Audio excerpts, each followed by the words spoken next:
1 Coríntios capítulo 6, o nosso versículo que eu gostaria de estudar assim mais detidamente hoje é o 12, mas eu queria ler com os irmãos do 12 ao 20, para que nós tenhamos uma noção contextual mais abrangente, ok? Então, vamos fazer essa leitura. 1 Coríntios capítulo 6, versículos de 12 a 20. Nos diz assim o texto da palavra do Senhor: todas as coisas me são lícitas, mas nem todas convêm.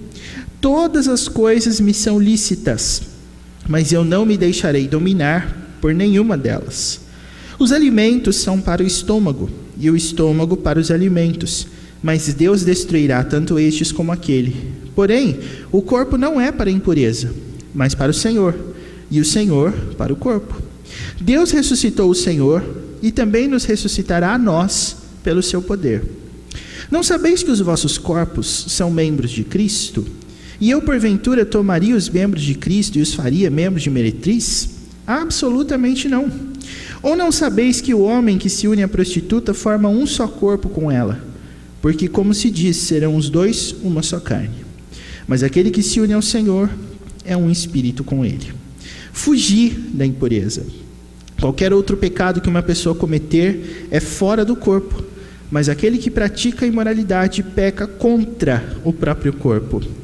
Acaso não sabeis que o vosso corpo é santuário do Espírito Santo, que está em vós, o qual tendes da parte de Deus, e que não sois de vós mesmos?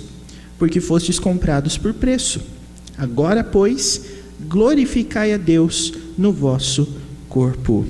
Amém. Eu gostaria que todos nós lêssemos agora o versículo 19, por gentileza, todos nós. Vamos ler? Acaso não sabeis que o vosso corpo é santuário do Espírito Santo, que está em vós, o qual tendes da parte de Deus, e que não sois de vós mesmos? Muito bem. Irmãos, quantos aqui conheciam já esse versículo, essa citação, já tinham lido em algum outro momento? Quantos, por favor? Acho que a grande maioria de nós conhece esse versículo, né? E quando nós lemos o versículo 12, eu acredito que nós usamos em alguns contextos bem específicos. Às vezes as pessoas nos pedem conselhos, e esses conselhos vão contra a um posicionamento particular que a gente tem. Então, eu vou dar um exemplo para você. Alguns anos atrás, eu me lembro que eu ouvi uma história de que um jovem da igreja estava querendo fazer uma tatuagem lá, qualquer tatuagem. Aí, foram lá e perguntaram para o pastor: pode fazer tatuagem? Aí o pastor respondeu para ele assim: todas as coisas são lícitas, mas nem todas convêm. Esse foi o conselho.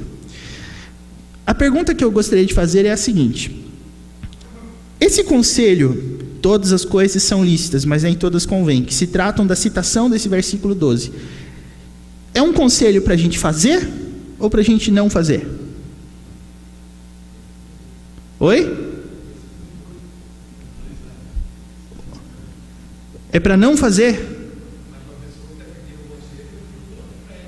Pois é exatamente nesse sentido que eu me preocupo, porque às vezes nós entendemos num primeiro momento que esse versículo está dando a seguinte sugestão para nós: poder pode, mas não deve, que é coisa que a gente costuma falar muito, né? Pode, mas se não deve, então melhor não fazer. Isso está soando familiar para vocês? Às vezes a gente responde a algumas demandas e algumas dúvidas que a gente tem desse jeito: pode, não tem nada proibindo, mas deve, mas convém. Então, o que eu queria que os irmãos pensassem um pouquinho é o seguinte: esse versículo 12, palavra de Deus, porque está escrito na Bíblia isso aqui, nós lemos e os irmãos estão vendo, dão mais a entender que pode fazer alguma coisa ou que não pode? Ou parece que é um conselho que ele fica assim, não responde muito, olhando assim, superficialmente, só batendo o olho, lendo, tá. O que nós podemos dizer sobre esse versículo? Quando você diz para alguém, todas as coisas são lícitas, mas nem todas convêm, você está falando para a pessoa, viu? Faz. Ou você está falando para ela, melhor não. Oi? Não? Você está falando que não? Mais para não? Ok. para pensar. Mas se a pessoa pensar, seu Nelson, nessa linha aí que o senhor está defendendo, se esse versículo está mandando analisar, quem que vai dar o veredito final? Eu ou o texto? Para mim esse é o problema, você está entendendo? Eu já deixo o senhor terminar de falar, se o senhor quiser. Mas para mim esse é o problema. Se esse texto aqui está mandando você pensar antes, quem é que vai decidir? Eu ou a palavra de Deus revelada nesse texto? O senhor quer complementar, seu Nelson? Porque eu acho que eu interrompi o senhor no meio do caminho, né?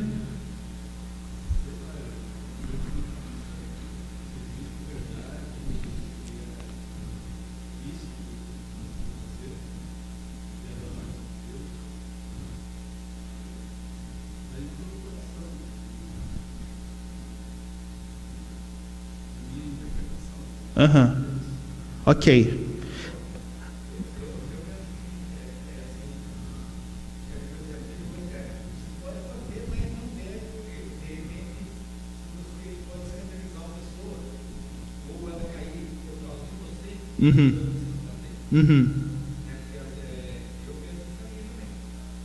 Então esse versículo coloca assim uma posição, ou esse versículo manda você pensar e decidir conforme o que você pensar? Ele tem autoridade para dizer sim ou não? Essa é a minha pergunta assim, rasgada. Esse versículo está mandando sim ou está mandando não? Ou ele está falando assim, ó, pensa um pouquinho, reflete e vamos ver.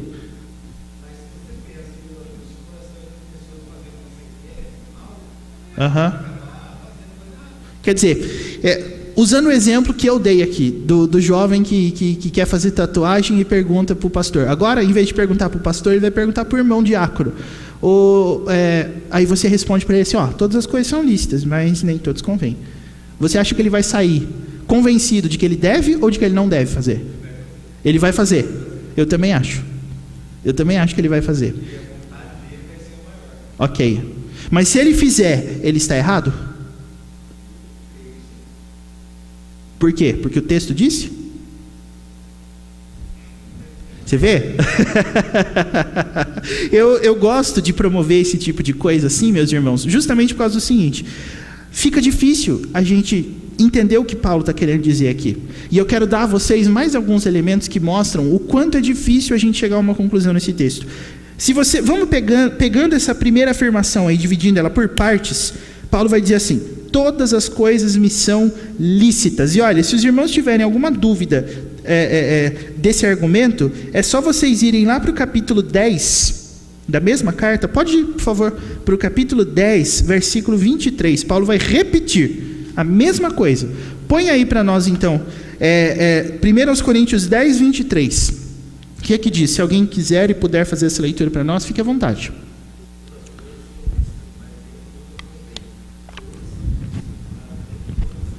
Paulo fala de novo, né? Todas as coisas são lícitas, mas nem todas convêm. Todas as coisas são lícitas, mas nem todas edificam. Esse versículo 23 do capítulo 10 fala alguma coisa diferente do que ele fala no versículo 23 do capítulo 6? 12 do capítulo 6? Fala uma coisa diferente ou não muda nada? Só muda o capítulo, mas a lição é a mesma. Oi? E aí? Então pode? Não pode? Não, irmãos, assim, eu tô provocando, tá, vocês. O que eu estou fazendo agora, assumidamente, é provocar. Mas eu vou colocar mais um pouquinho de pimenta na discussão. Se não pode, por que Paulo não disse assim? Não pode. Por que não está escrito assim? Não pode. Mas ele disse, todas as coisas me são lícitas, mas nem todas convêm. Por que ele não chegou e falou assim, gente, não pode, acabou, é isso mesmo? Porque em outros textos da Bíblia a gente vai ter instruções claras, né? Nesse texto aqui, aparentemente, não existe uma clareza na direção que Paulo está tomando nesses versículos. Então, quando a gente fala todas as coisas me são lícitas, nem todas convêm, a interpretação que nós temos é uma interpretação que cabe a cada pessoa decidir o que é bom e o que não é em assuntos que são, vamos dizer assim, secundários. Essa é a interpretação que a gente tem, tá? Agora, Por isso que eu quis ler o contexto inteiro com vocês. Porque eu quero levar vocês a pensar uma coisa comigo. Mas antes disso, eu acho que mais alguém aqui queria falar, não é? Ah, sim. Primeiro quem está mais longe.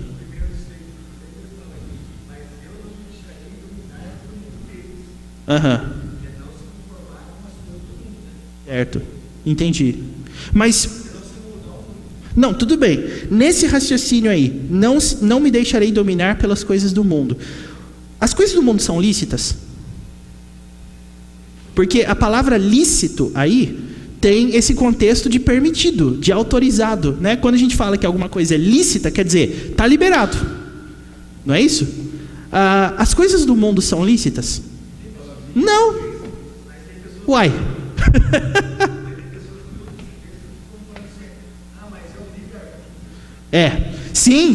Sim. Dá até um jeito ruim ver as pessoas argumentando desse jeito, né? Mas o fato viu como é fácil cair numa interpretação ruim desse texto? Viu como é fácil? E aí está o nosso papel aqui na frente. Qual é o nosso papel? É direcionar você pela interpretação correta. E aqui eu não quero ser pretensioso e dizer que o meu jeito está certo. Eu apenas quero conduzir vocês por um caminho que me ajudou na hora de entender esses versículos aqui. E até para a gente parar de usá-lo também de maneira errônea, né? Agora sim. Depois fala? Tá bom. Então, irmãos, primeira coisa, aparentemente nós estamos diante de um versículo de difícil interpretação. E eu acredito... vai ficar mais difícil ainda quando eu e você percebermos algumas coisas estranhas que não são ditas apenas no versículo 12, mas são ditas também ao longo de todos esses versículos. Quer ver? Vou dar um exemplo para você. A primeira afirmação do versículo 12 é muito estranha biblicamente falando. Porque o texto diz assim no versículo 12, todas as coisas me são lícitas. A Bíblia em momento nenhum diz isso. O que o apóstolo Paulo está querendo dizer aqui, em outras palavras, tudo é permitido. Irmãos, dê uma olhadinha rápida lá nos 10 mandamentos. Os 10 mandamentos são afirmações ou proibições, na sua maioria? A maioria esmagadora é de proibição, não é? Você tem 10 mandamentos. Quais desses mandamentos são afirmações? Lembra-te do dia de sábado? Honra teu pai e tua mãe. Quais são os outros 8? Não terás outros deuses, não farás para ti imagem de escultura, não tomarás o nome do Senhor teu Deus em vão. Que mais? Não matarás, não adulterarás, não. Percebeu como é que é? Então, se você pegar só os 10 mandamentos, você vai ter muito problema com o que o apóstolo Paulo está dizendo aqui. Todas as coisas me são ali. Peraí, isso é estranho. Isso é esquisito, porque e como Paulo era um fariseu no passado, ou seja, ele foi criado dentro da lei judaica, é mais esquisito ainda que um homem como ele, conhecedor do Antigo Testamento, falasse um negócio desse. Não é? Mas fica pior, gente. Olha o que diz o versículo 13. Tinha que ser, né? Os alimentos são para o estômago, e o estômago para os alimentos, mas Deus destruirá tanto estes como aquele. Isso aqui é muito estranho. Porque, entre outras palavras, interpretando esse versículo assim, no seco, o que você conclui? Quando você ouve a Bíblia falando assim, os alimentos são para o estômago para os alimentos, e Deus vai destruir tanto um como o outro. O que isso quer dizer? Não importa o que você come, não importa se você come muito, se você come pouco, você tem que usar o seu corpo para comer, porque no fim das contas Deus vai acabar com tudo mesmo. Então, seja feliz comendo. Meus irmãos, isso é falso. Isso também é falso. A Bíblia não fala que essas coisas vão acontecer. Inclusive, tem muito crente desavisado que acha, que o momento da volta de Cristo é o momento que Deus vai destruir o mundo e vai criar um novo. Isso não é verdade. Nós já falamos aqui dos textos de Apocalipse, mas apenas para você lembrar, quando João fala assim, vi novo céu e nova terra, João está nos mostrando uma terra que foi reformada, não uma terra inédita. Porque pense, se Deus tivesse que destruir totalmente esse mundo aqui para criar um novo para que os santos vivam, o que João estaria, o que a Bíblia estaria afirmando para nós? Em outras palavras, que o pecado é um inimigo assim, que tem efeitos tão irreversíveis que Deus tem que criar outra coisa, porque o que ele destruiu não pode ser refeito mais.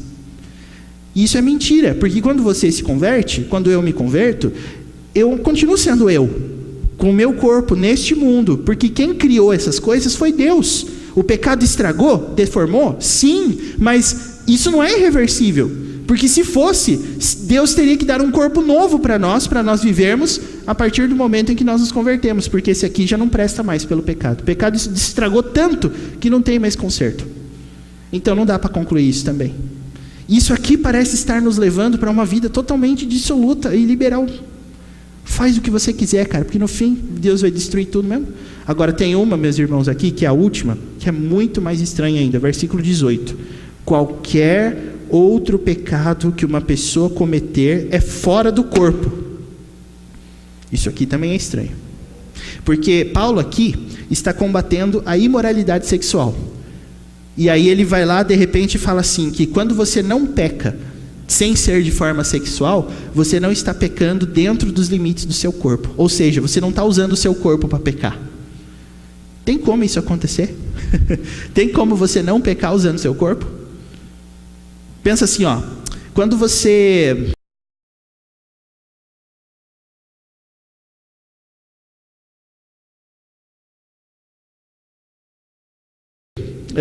num almoço desses que é muito bom, você come 4, 5, 6 pratadas e mais a sobremesa e fica com a barriga desse tamanho assim, estufada e não sei o que lá, e você pensa, ai, que dor de barriga.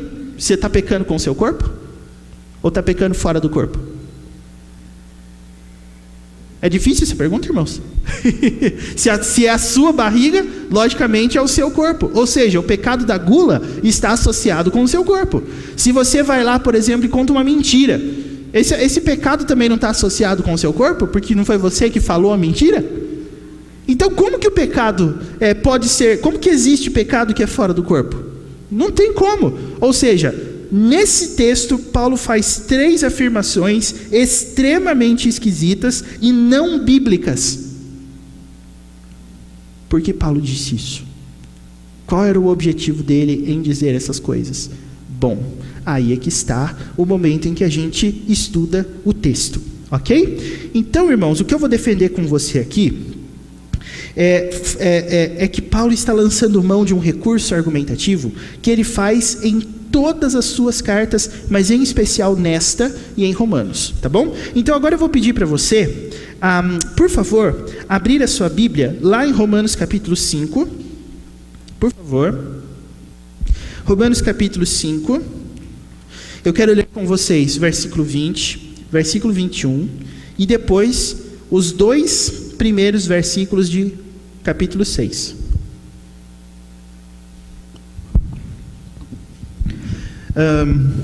Romanos capítulo 5, versículos 20 e 21, e 1 e 2 do 6, que está aí também bem facinho. Tá bom? Deixa eu ler esse texto, eu vou pedir para você acompanhar aí. O texto diz assim: sobreveio a lei para que avultasse a ofensa, mas onde abundou o pecado, superabundou a graça, a fim de que, como o pecado reinou pela morte, assim também reinasse a graça pela justiça para a vida eterna, mediante Jesus Cristo nosso Senhor. Que diremos, pois? Permaneceremos no pecado para que seja a graça mais abundante? De modo nenhum. Como viveremos ainda no pecado, nós os que para ele morremos? Tá, agora eu quero que os irmãos pensem o seguinte. Paulo afirma em Romanos capítulo 5, 20 e 21, que onde abundou o pecado, superabundou a graça. Correto? Tranquilo? Por que Paulo pergunta no versículo 1 do capítulo 6 o seguinte: permaneceremos no pecado para que seja a graça mais abundante? Por que ele faz isso? Por que ele faz isso? Ora, porque Paulo estava tentando antecipar uma interpretação equivocada do que ele havia dito. Então o que ele diz? Ele argumenta que onde abunda o pecado, superabunda a graça, e ao mesmo tempo ele antecipa uma possível conclusão falsa dessa realidade que levaria as pessoas a viver de modo pecaminoso, porque sempre vai ter mais graça para elas. Então o que Paulo faz? Paulo refuta esse argumento. Paulo já diz, é como se ele estivesse falando assim: gente, sobreveio a lei para que avultasse a ofensa, onde abunda o pecado, superabunda a graça, mas Não vá querendo viver como se a graça fosse sempre maior que o pecado, porque não é assim que as pessoas que estão debaixo da graça pensam, não.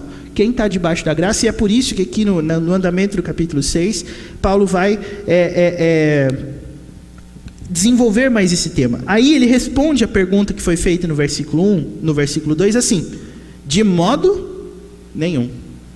Quer dizer, o que é isso aqui que Paulo fez? Paulo usou um recurso argumentativo no qual ele antecipa uma possível conclusão errada que as pessoas podiam chegar ao ouvi-lo falar do jeito que ele falou.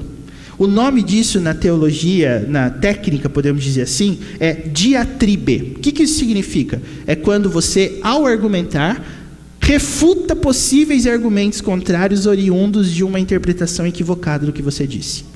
Ok, irmãos? Os irmãos entenderam o que é isso? Deu para entender? Deu? Então, a minha tese, que é uma tese defendida por muita gente boa também, é que quando Paulo vai e fala essas coisas aos coríntios, Paulo está querendo fazer a mesma coisa. A diferença é que agora Paulo estava combatendo ensinos falsos que os coríntios estavam dando, a fim de que eles então se aperfeiçoassem no ensino correto da palavra. Então, meus irmãos, por que lá em 1 Coríntios 6, e agora você pode voltar para lá, se você ainda não estiver, mas por que em 1 Coríntios 6:12, Paulo fala assim: todas as coisas me são lícitas, mas nem todas convêm? Porque o que Paulo queria? Paulo queria provar àqueles coríntios que pensavam daquele jeito, que nem todas as coisas são lícitas. Esse é o ponto. Então Paulo diz assim: todas as coisas são lícitas, vírgula, mas nem todas convêm. Como é que Paulo prova que nem todas as coisas são lícitas? É que nem tudo convém. Porque se é lícito e é permitido, não vai fazer mal.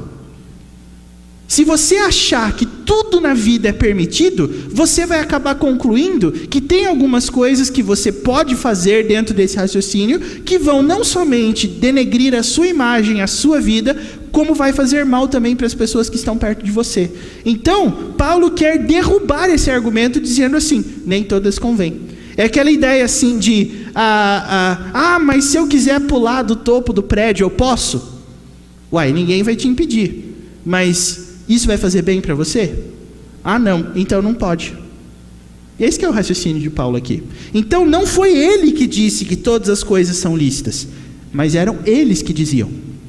E como que eu posso provar isso? Meus irmãos, se vocês voltarem aqui para o próprio capítulo 6, os irmãos vão perceber que Paulo está tratando nos versículos de 1 a 11, antes dele falar dessas coisas aqui, que nós precisamos aprender a lidar com os nossos problemas. Nós precisamos aprender a lidar biblicamente com os nossos problemas. Aqui ele está questionando o fato de que às vezes dois irmãos entravam em algum tipo de litígio, aí eles iam para a justiça comum, usando esse jargão que nós usamos hoje. E eles iam resolver o problema deles com um juiz incrédulo e com advogados incrédulos. E aí o apóstolo Paulo vai chegar para eles dizendo assim, versículo de número 6. Mas irá um irmão a juízo contra outro irmão, e isso perante incrédulos? Aí Paulo complementa: o só existir entre vós demandas já é completa derrota para vós outros. Então o que Paulo está querendo aqui? Paulo está querendo mostrar para aqueles irmãos que dentro do reino de Deus as coisas não são como são do lado de fora. Nós não temos o mesmo padrão moral que eles, nós não temos as mesmas regras que eles, nós não pensamos da mesma maneira que eles, e por isso eles não podem nos ajudar a resolver as nossas próprias demandas e as nossas próprias situações. E aí olha o que Paulo diz nos versículos de 9 a 11, olha aí: ou não sabeis que os injustos, o quê? Não herdarão o reino de Deus. O que o apóstolo Paulo quer dizer com isso aqui, meus irmãos? Se você acha que você pode viver do jeito que você quiser, cometendo injustiças e agindo de forma equivocada, eu lhe digo uma coisa: você não vai herdar o reino de Deus.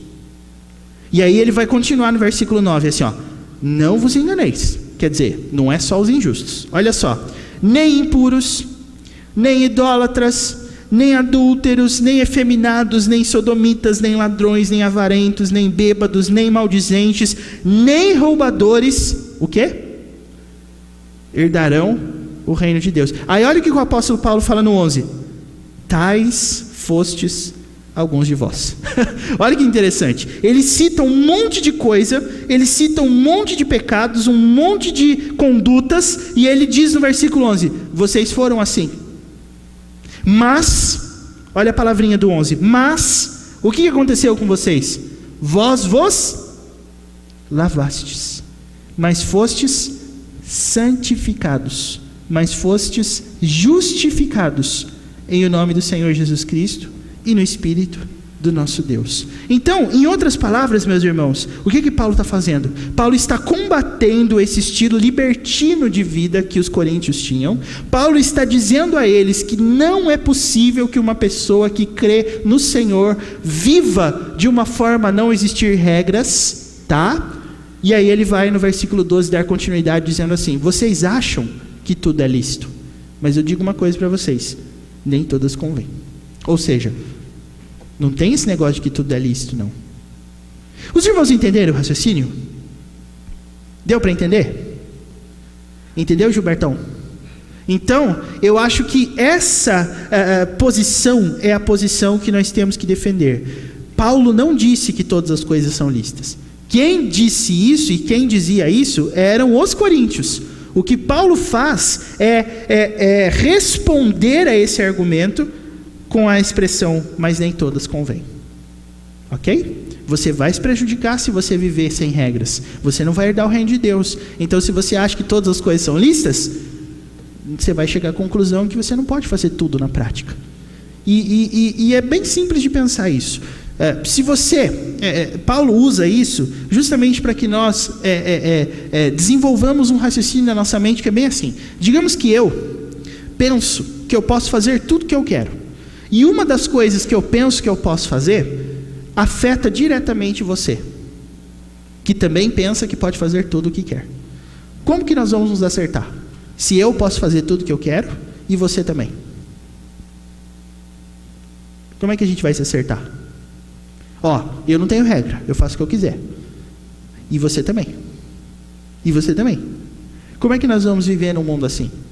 Onde todo mundo faz o que quiser. Dá para viver assim? O que vocês acham? Vai dar? Não vai dar. Então o que o apóstolo Paulo faz? Gente, nem todas convêm. Ou seja, as coisas não são lícitas, não. Nem tudo é lícito, não. Ok? Deu para entender isso, irmãos? Então Paulo está dizendo que todas as coisas são lícitas? Não. Paulo está dizendo que nós podemos fazer aquilo que nós queremos? Não. Até porque nós aplicamos esse raciocínio de todas as coisas são lícitas, mas nem todas convêm, a coisas secundárias. Mas Paulo aqui não está falando de coisas secundárias. Quando foi mencionado aqui por vocês essa questão do escândalo, nós já estudamos isso com base no livro de Romanos. Mas se você quiser ver como que Paulo trata esse assunto aqui em Coríntios, é só você ir para o capítulo 8. No capítulo 8, Paulo vai falar sobre todas as coisas que você pode fazer e que podem escandalizar o seu irmão. E Paulo, no capítulo 8, dá o exemplo de comer carne, que é o mesmo exemplo que ele dá em Romanos.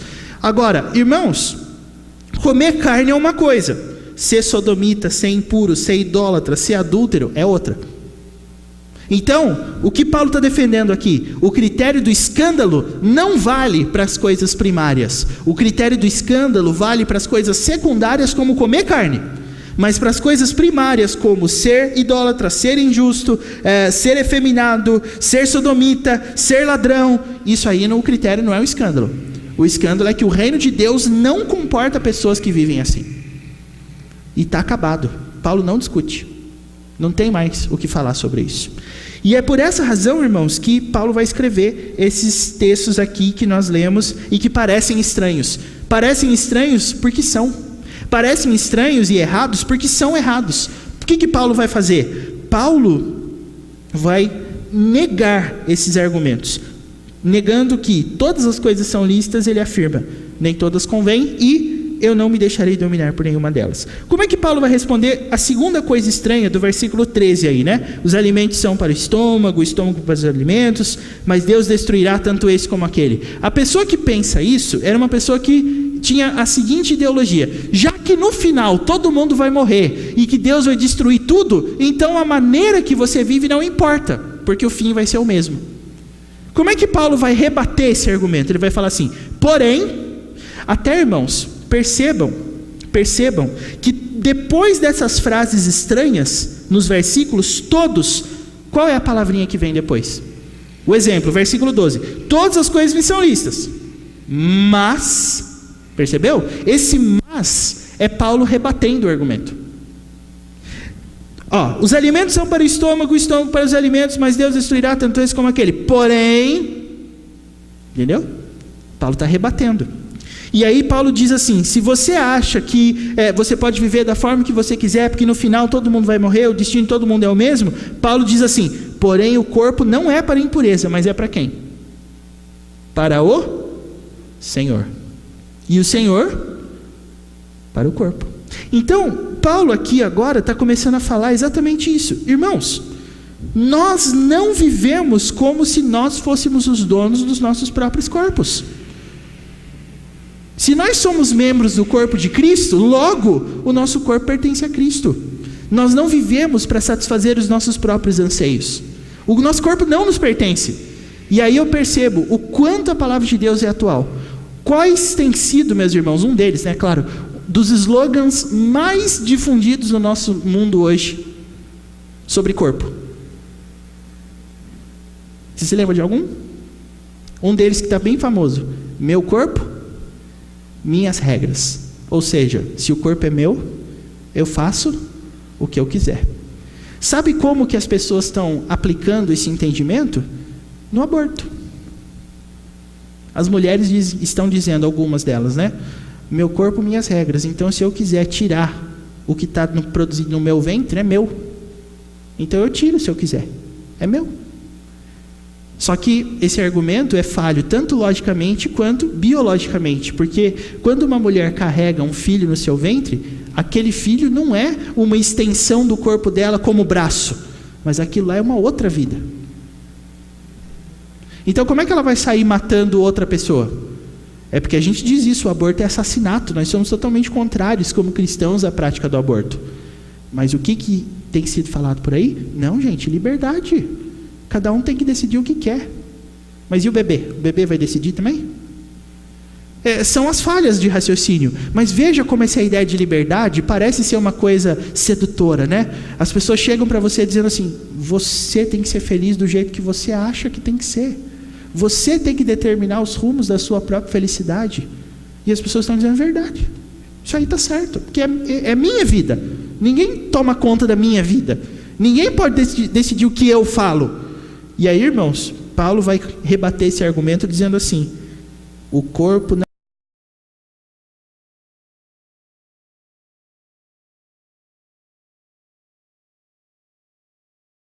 não é para impureza, o corpo é pro Senhor. Se você é um cristão, o seu corpo não te pertence. Então você não é o senhor da sua própria vida. Você não é o senhor que toma as suas próprias decisões. Não é. Não é você. E Paulo vai desenvolver isso dizendo assim, versículo 15. Olha só: não sabeis que os vossos corpos são membros de Cristo? Interessante isso aqui, né? Agora, olha a pergunta de Paulo. Eu, porventura, no mesmo versículo, tomaria os membros de Cristo e os faria membros de meretriz? O que você acha dessa pergunta? Você pegaria os membros de Cristo e os faria membros de meretriz? Ninguém aqui faria isso em sua consciência, né? E o próprio Paulo vai responder no versículo 15: absolutamente não. Ou não sabeis que o homem que se une à prostituta forma um só corpo com ela? Pois, como se disse, serão os dois uma só carne. Mas aquele que se une ao Senhor é um espírito com ele.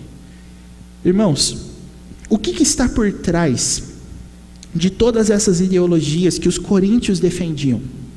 O fato de que eles se achavam donos dos seus próprios corpos e, portanto, donos dos seus próprios caminhos. E todas as vezes que você vê por aí esse discurso de liberdade, liberdade, liberdade, cada um tem que fazer o que quiser, cada um é livre para fazer o que quiser, o que está por trás disso? E exatamente essa ideologia que o apóstolo Paulo tenta dizer que não é bíblica. O cristão não pensa assim. O cristão não pensa que ele tem direito sobre o corpo dele de fazer o que ele quiser. o cristão pensa que ele deve o seu corpo ao Senhor, porque ele foi comprado.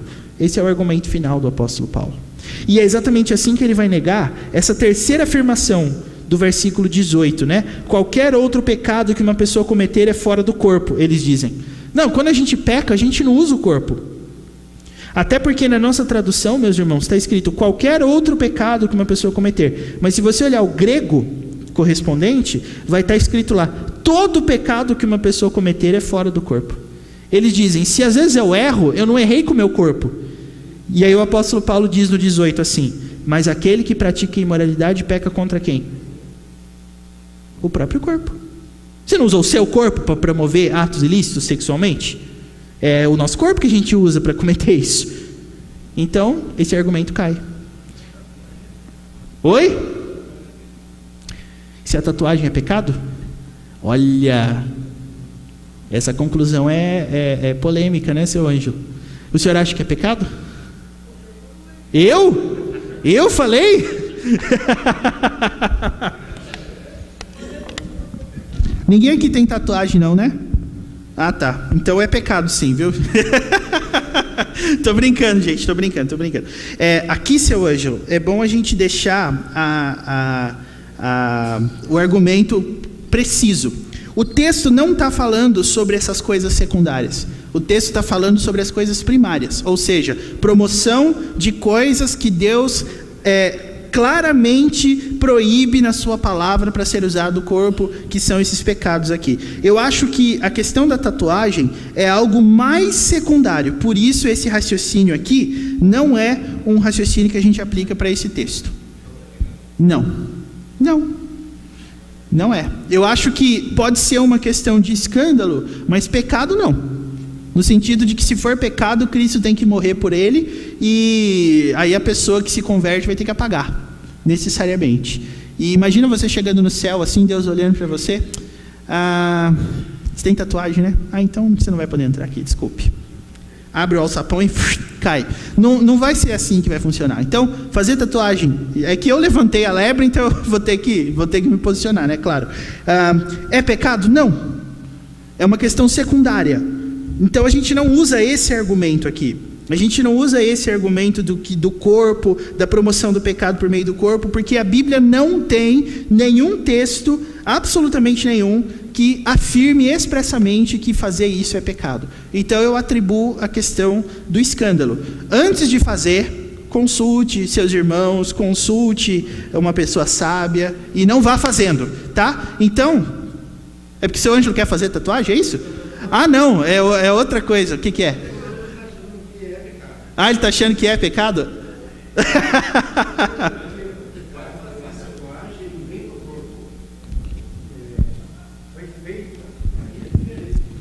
Sim.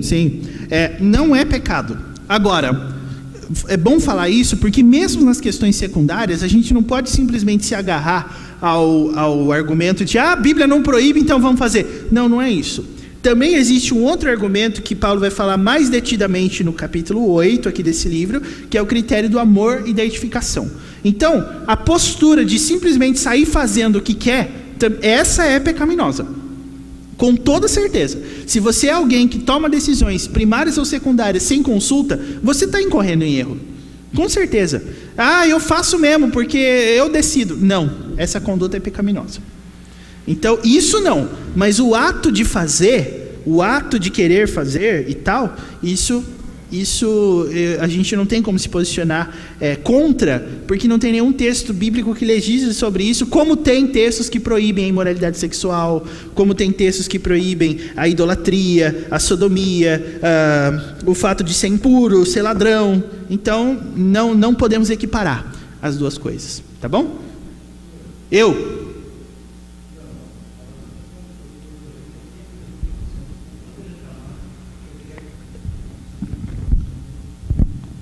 Eu não entendi o finalzinho, Pedro, desculpe. É templo do Espírito Santo, sim. É exatamente o que eu estou querendo dizer. Eu penso que essas questões estéticas, por incrível que pareça, tem gente que acha bonito. Tem gente que acha lindo. Eu não acho. Talvez vocês também não. Mas a gente não achar bonito e ser pecado é diferente, concorda?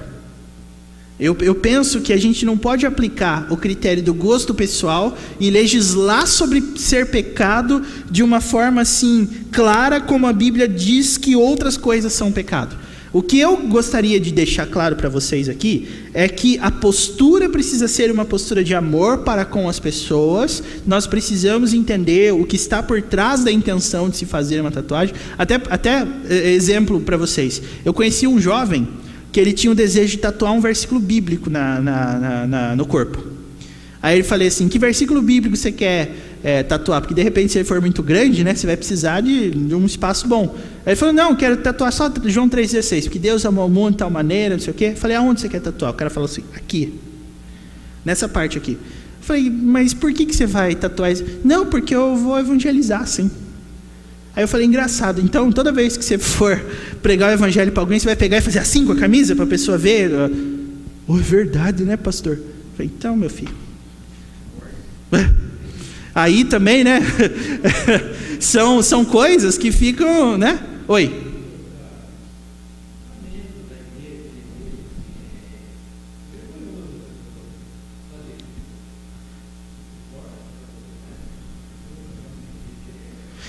São coisas que eu recomendaria uma segunda opinião, né? Se a pessoa está decidida a fazer, vamos consultar, vamos ver, vamos pedir as opiniões, né?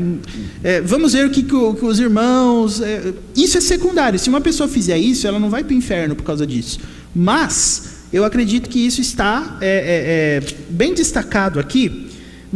Quer ver? Só para a gente poder tentar dar um caminho aqui. Vamos lá para o capítulo 8, irmãos. Capítulo 8 aqui dessa carta, versículo 1 e 2. Veja, tatuagem e todas essas coisas secundárias. Estou deixando bem claro, secundárias, tá? Santificação não é secundário, é primário. Agora, isso aqui que a gente está falando, isso é secundário. Ok, nos versículos 1 e 2 do capítulo 8, Paulo está dizendo assim, ó. No que se refere às coisas sacrificadas a ídolos, reconhecemos que todos somos senhores do saber. E aqui Paulo está sendo irônico, tá? O saber ensoberbece, olha o que Paulo está falando. O saber ensoberbece, mas o amor, o que o amor faz? Edifica. Se alguém julga saber alguma coisa, com efeito, o que ele fala? Não aprendeu ainda como convém saber. O que Paulo quer dizer com essas coisas? Nós não podemos simplesmente partir da nossa própria consciência para tomar decisão alguma. Esse é o ponto. E aí não é só a questão da tatuagem. Aí é também, por exemplo, coisas práticas da nossa vida que às vezes a gente faz e depois lá na frente acaba vendo que não era o melhor caminho. Às vezes nós vamos dizer assim, pessoalizamos tanto as nossas decisões, como se ninguém tivesse a ver conosco, mas o que a Bíblia fala, meus irmãos, é exatamente isso. O saber ensoberbece, mas o amor edifica. A maneira que você cria seus filhos, por exemplo, é uma coisa que você considera pessoal sua. Ninguém pode mexer. Mas nesse raciocínio, eu acredito que aí nós estamos diante de um fato que deve sim merecer a opinião das outras pessoas. Não tem gente sábia na igreja que pode dar um conselho sobre criação de filho? Então vamos lá e vamos consultar. Por que a gente tem que simplesmente ir de acordo com a nossa própria visão sobre as coisas? A Bíblia manda nesse assunto também. Às vezes eu quero quero ter um conselho relacionado ao negócio. Eu quero investir, eu quero saber o que eu faço com tal coisa, eu quero saber algum conselho, papapá. Aí a gente vai lá, não, mas a empresa é minha, o funcionário é meu, a renda é minha, eu faço o que eu quiser e eu mando na minha vida. Irmãos, o saber ensoberbece, o amor edifica. Então, é isso que Paulo está querendo. Eu me preocupo muito mais com a intenção das pessoas, seja nesse assunto da tatuagem, seja nesse assunto relacionado a outras coisas secundárias da vida, porque a gente se sente muito dono da gente. A gente se acha muito sabedor do que a gente tem que fazer. E a vida vai mostrar para nós que isso não funciona. Então eu acho que o raciocínio tem que caminhar nessa direção. Tá bom? Se alguém vier pedir para mim, por exemplo, o que eu quero dizer com tudo isso é que se alguém vier pedir conselho para mim sobre esse assunto, eu não vou dizer, faça porque o corpo é seu. Jamais vou fazer isso. Assim como quando eu faço e dou aconselhamento em assuntos que não são relacionados a isso, mas são de outras questões práticas da vida, eu também nunca diria, a vida é sua, faça o que você quiser, você é senhor de saber, você sabe o que é bom para você, então decida aí. Eu jamais faria isso, porque a Bíblia não faz isso. Alguém levantou a mão? Ah não, só coçou a cabeça. Tá. Então, para nós terminarmos aqui, meus irmãos, veja o que o apóstolo Paulo diz. Nós pecamos usando o nosso próprio corpo. Agora voltando lá para o capítulo 6. O capítulo 6, versículo 18, tem um conselho muito prático, por exemplo, para esse assunto aí do pecado sexual, que é o que ele chama aí de impureza. Olha o que diz o versículo 18, comecinho dele. Alguém podia ler para nós? De novo. Fugir da impureza. Você vê como em questões de pecado, Paulo não permite conversa? Ah, tem a impureza aí, o que eu vou fazer? Dá no pé. E se você quiser, se você gosta disso, né? A palavra grega para impureza aí é uma palavra grega chamada porneia. E o que é porneia? É todo tipo de pecado que denegrir o conceito de casamento original da palavra de Deus. Então, como é que a Bíblia fala que Deus criou o casamento? Homem e mulher, um só homem, uma só mulher. Qualquer coisa que for diferente disso é porneia. É impureza sexual. Então, adultério é porneia, homossexualidade é porneia, bigamia é porneia, tudo isso aí é porneia. O que nós temos que fazer nessa batalha, meus irmãos? O texto diz, fugir. Não em frente. Porque se você lutar contra a impureza, contra a porneia, ela vai ganhar de você. Então, foge dessa briga. Porque isso, veja como isso é interessante, irmãos. Quando a gente luta contra o pecado, às vezes a gente acha que a gente pode encarar ele de frente, né? É que aqui nós não temos um público majoritariamente jovem, mas os jovens costumam dizer muito isso. Ah, pai, deixa eu ir, eu vou, mas eu não vou fazer nada. Então, se você não vai fazer nada, por que você vai? É porque você quer fazer. Simples. Então, não vá. Ah, tem chance de cair lá?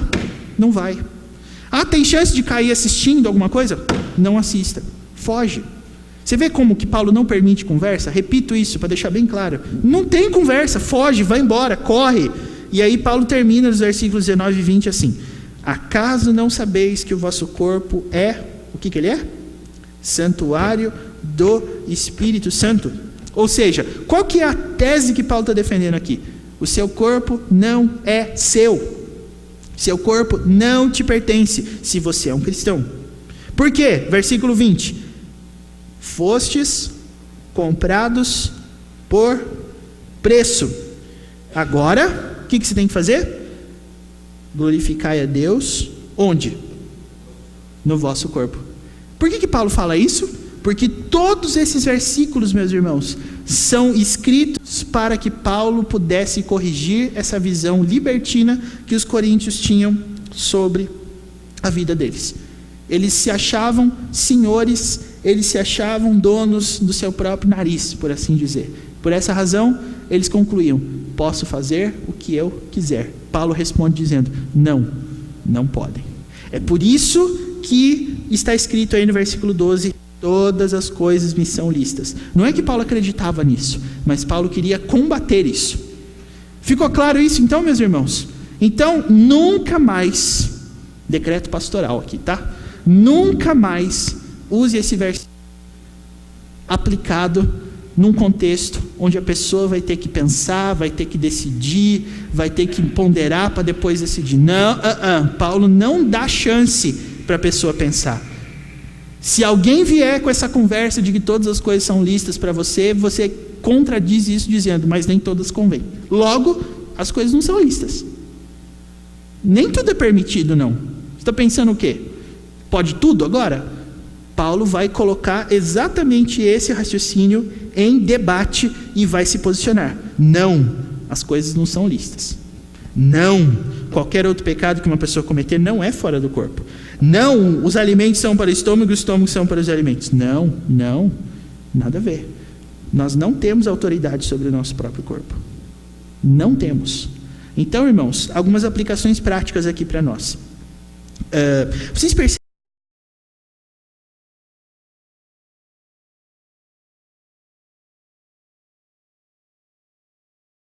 Perceberam que essa ideologia de ser dono do próprio corpo é extremamente maléfica à nossa comunhão com Deus?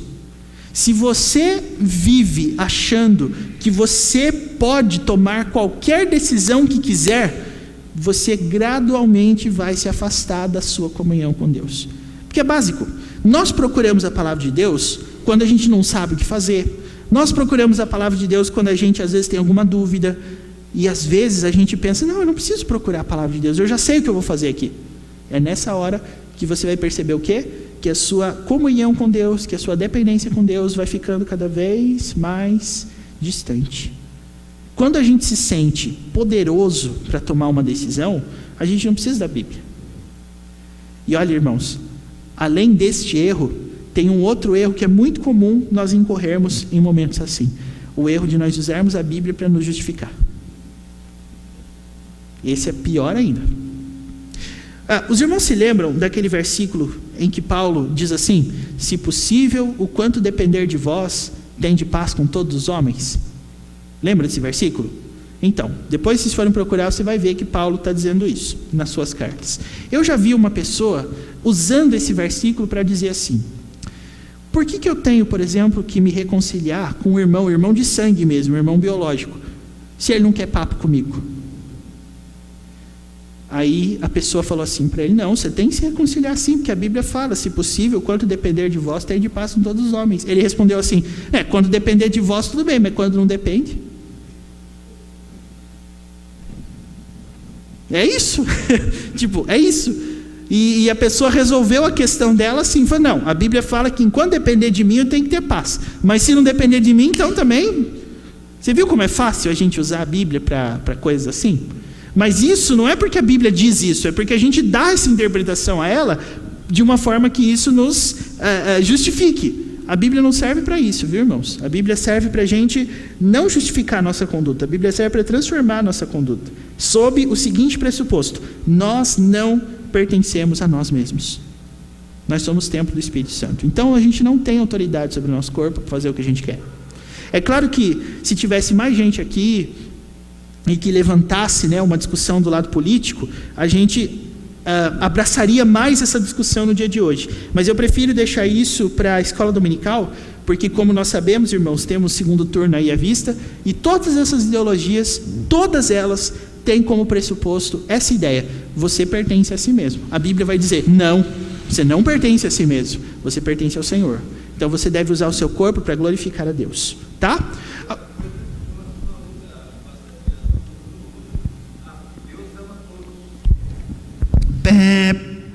Errado. Não. Deus é amor, fala assim. Não, é amor, de fato, é verdade.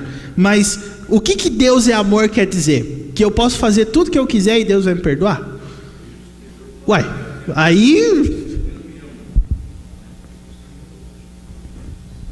Perfeito, você viu como é fácil a gente usar a Bíblia para dizer uma coisa que ela não diz? Ela não diz isso. Ela diz que Deus é amor? Diz, claro que diz. Mas o que é o amor de Deus? O amor de Deus é aceitação só?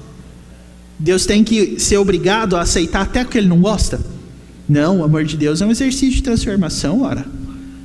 Mas as pessoas hoje em dia querem transformação? Não, elas querem viver do jeito que elas acham que elas podem e ninguém pode falar nada. Isso é amor.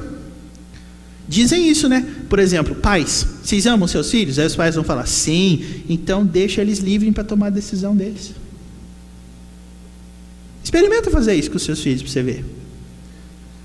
Primeira coisa que eles vão falar é a seguinte: pai, mãe, eu acho que eu não estou mais assim, tão afim de frequentar a casa de Deus, eu não acredito mais nisso. É a primeira coisa que muda, você vai ver só. Por que será, não? Por que será, não? Valeu pelo comentário. Mais alguma coisa, irmãos, para que vocês queiram dizer? Sim.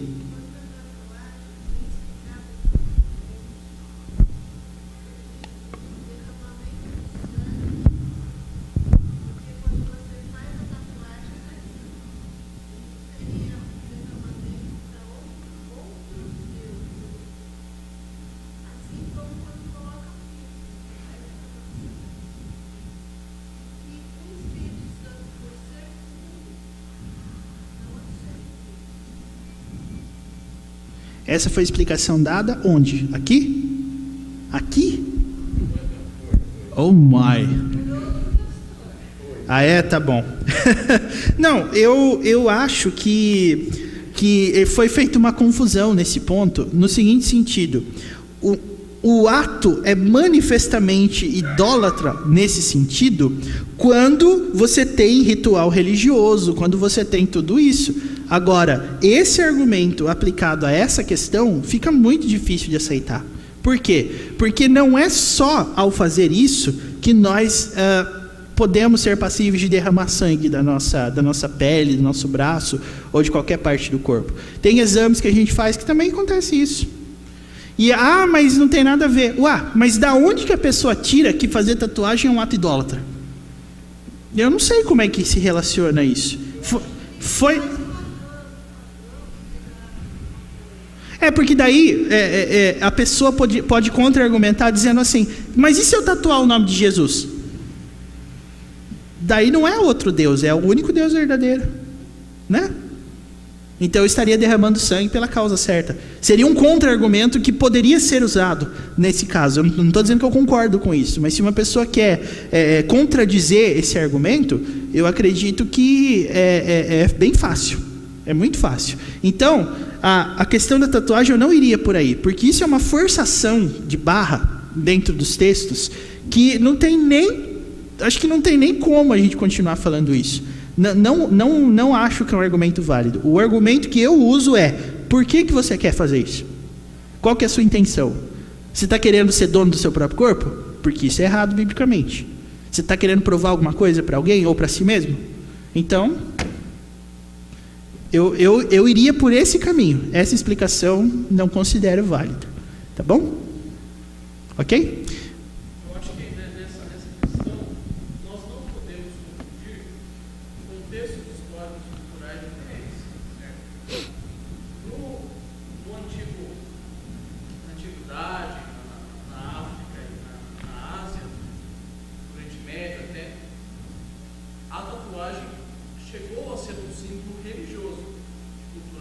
Mas isso, naquela época, naquele contexto específico, as pessoas faziam tatuagem, o processo era muito mais colorido na época, né? Porque era realmente arranhado na pele. Não era com tinta, né? Eles faziam no sangue, mas aquilo era feito, de fato, para um ritual padrão.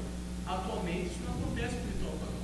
E uma coisa que você também explicou na última reunião da mocidade foi que o próprio texto de Êxodo fala que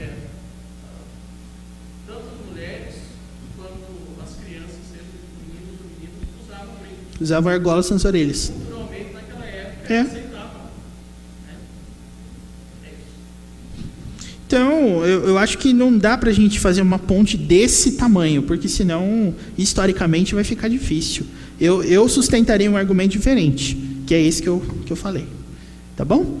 Mais alguma coisa, gente? Silvio, não era sobre isso, mas já que colocaram esse assunto, então estamos aí para falar, né? Então, irmãos, onde que eu queria chegar com tudo isso? Quando você lê lá na Bíblia, todas as coisas me são lícitas, mas nem todas convêm, entenda, Paulo está dizendo isso para contradizer a ideologia de que todas as coisas são lícitas. Ele não acredita nisso. A Bíblia não acredita nisso. Os irmãos entenderam isso? Deu para entender isso? Deu? Então, nunca mais use esse versículo para aconselhar, porque não é isso que o texto está falando. Tá bom? Estamos encerrados então, meus irmãos.